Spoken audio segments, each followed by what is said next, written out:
పోనీ కోర్టుకోతే ఏమైతే చెరువులో ఉన్నాయని కొట్టేయాల్సిందే. సుప్రీంకోర్టు చెప్పింది, ఈ దేశ సర్వోన్నత న్యాయస్థానం సుప్రీంకోర్టు చెప్పింది చెరువులలో ఏమని ఉంటే కొట్టేయమని చెప్పింది.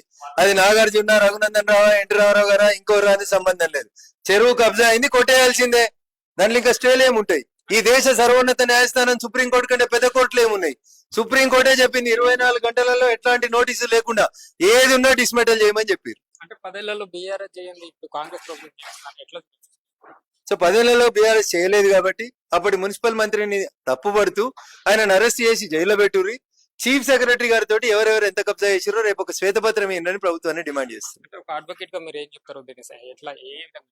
సో వాయనాడును చూసిన రఘునందన్ రావు, ఉత్తరాఖండ్ ను చూసిన రఘునందన్ రావు, సైన్స్ టీచర్ గా struggle for existence, ecological balance, environment protection గురించి మాట్లాడే రఘునందన్ నాలాలు, చెరువులు, కుంటలు, బఫర్ జోన్లు అన్నింటినీ కూడా కాపాడుమని, అవసరం లేని విషయాలలో జోక్యం చేసుకో